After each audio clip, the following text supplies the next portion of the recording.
so here I am, I know, down here. I'm getting ready to put in some of these lavender plants, so I thought take you along for that. This is the best part of the work.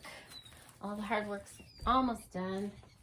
And we're just gonna place these out here. Oh, and since we're out here, we should put on the fountain. Let's turn that on. And also over here, I have my bamboo sticks ready. But today we're just gonna plant the flowers. Let's get our fountain turned on. There we go. It should turn on in a second. Yep, there we go. Oh, LED pops out. It's like a little LED light, which is cool. But it pops out. Okay, so for my dear sweet friend Janice, I will be wearing my gloves and my scarf mask for the rest of the lime washing of the house, I promise. Because you're so sweet. So I'm going to put lavender right here. Oh, they want to take my room. So pretty out today. It was a little chilly last night. Oh, and last night I got the David Austin rose in a couple of days ago. And last night hubby put it in the ground for me because I can't dig the big hole. And then right over here, you can see me this far away, we're going to be putting our honeysuckle in that pot there. So here we go. Let's dig up some dirt. I'm going to get all dirty now. I get down here on my knees. So what kind of plants have you guys been planting? You know, I have planted lavender here before and it failed, but I'm going to try again because it has much better shading now than when I first put it in. Also, the earth is much better, even though I'm still finding a lot of rocks. But you know what? New Mexico is just basically a pile of rocks. It's clay and it's rocks. That's what it is.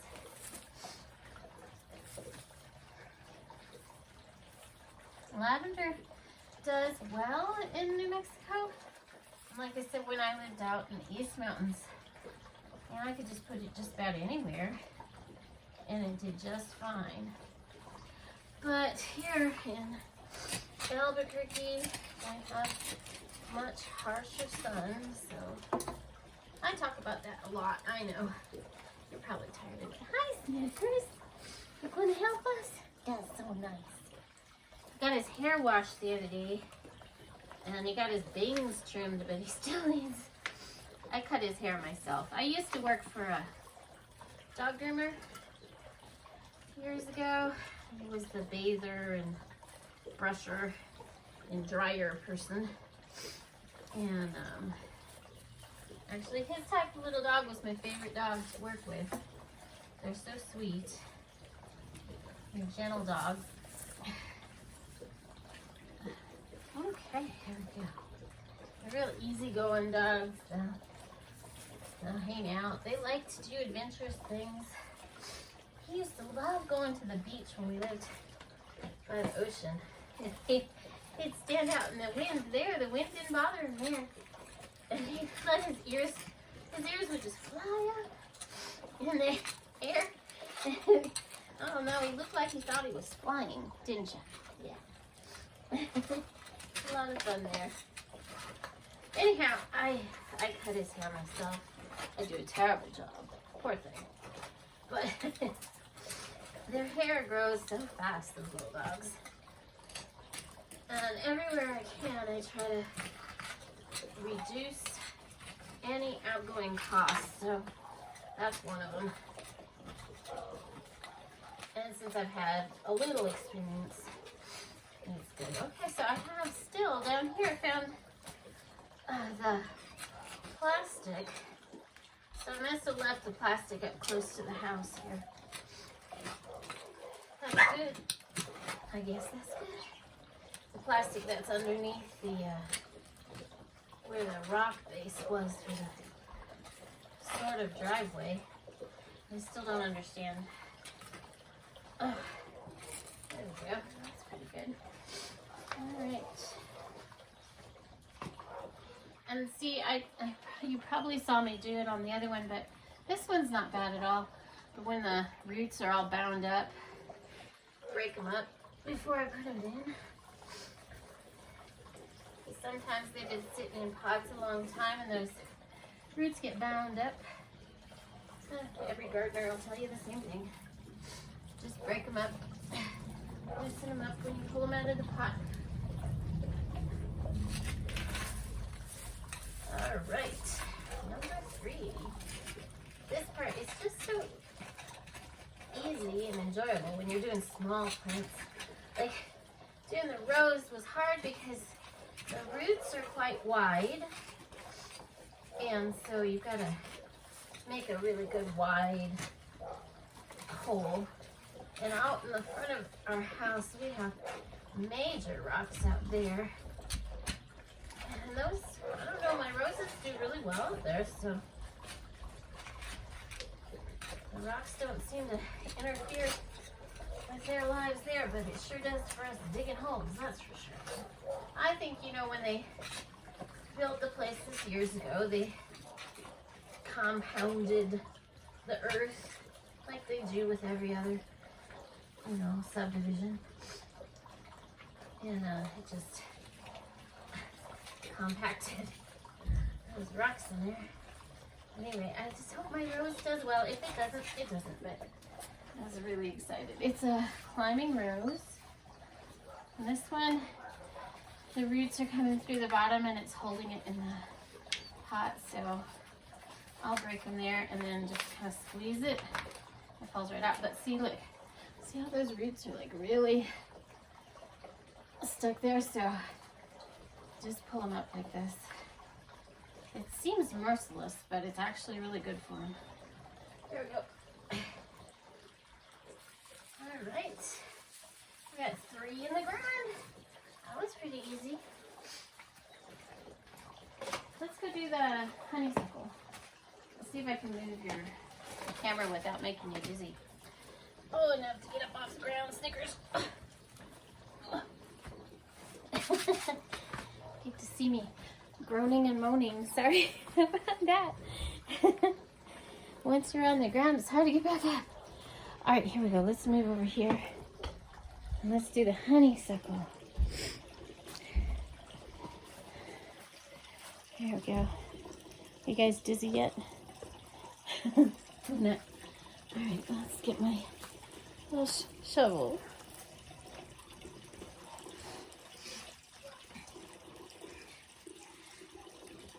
So this time of year in New Mexico, we can still get a hard freeze. We can even get snow in Albuquerque. It's super rare. Snow is super rare this time of year in Albuquerque, but where I lived in the East Mountains here in New Mexico, I have seen blizzards in the end of May. I've gotten, 6-7 inches of snow. May 20 area.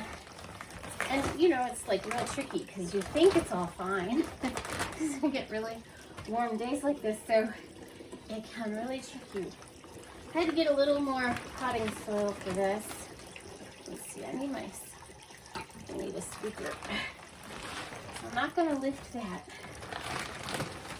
Hubby lifted it, brought it in for me, so that was nice. He does not like gardening, but he really is very good about helping me out when I need it, even though he doesn't like it. He's sweet. Alright, so I decided we would replace the honeysuckle with one honeysuckle, and I'm going to put it in a pot. Anyway, back to my subject on weather. So I feel it's safe now to put here in Albuquerque certain plants in the ground like roses, lavender, trees, bushes, honeysuckle. Especially like this is close to the house, so it'll get heat from the house. But plants like tomatoes, you know, peppers, those kind of things that we put in, I'm not going to do that until the end of April. So my stuff is still sitting, you know, in the house. This year I didn't do any major seeding. I didn't feel it was worth it that much for me last year. Because I really just don't have a good setup for it. And I might change my mind next year, you know, but this year I just decided to go ahead and not seed very much at home. I went ahead and bought some tomato plants instead of seeding, which I know sounds horrible, but I think you just got to do what works best for you and make sure you have, you know, the easiest way to grow stuff. So that was best for me this year. And then I have seeds that I'll direct sow later this year when it starts to warm up a little bit. All right. I think I got enough in there now. Let's see. Let's see if we can get you in, huh? I could put this in the ground down there, but I just felt like it would be better in this pot. And I've got this nice little trellis. And now it's nice fresh soil in here. Just kind of stirring it up a little bit. And then I'll add feed on top of all the potting, all the pots. I like to add mushroom compost on top. But lately our local nursery has suggested a sheep manure compost, and I've used that some. And I think this year, when I have enough hay on hand, I think I'll be using hay as a feeder sometimes on top of the pots here, because that's the trick is with when you're doing pots, that they have, you know, good food, because the potting soil comes with it, you know, but then it wears out, and because it's consuming the stuff that's in the potting soil. So what I do is I just add composting on top of it. Sometimes it's my own composting that I've done. Hoping I can expand that a little bit this year. Composting. All right, that's looking pretty good. And then of course you want it below the rim a little bit so that the water will absorb in. And then this one, it's got a bunch of little ties on it. Yeah, they're little plastic pieces, so I'll have to get my scissors to open that, and then I'll tie it over here to the to that little trellis there. And I'm gonna finish the other three. Oh, hi. I finished the other three and not bore you with those other three lavender, and then I'll be back again when we start doing the bamboo across the posts. Have a great day, guys. Bye.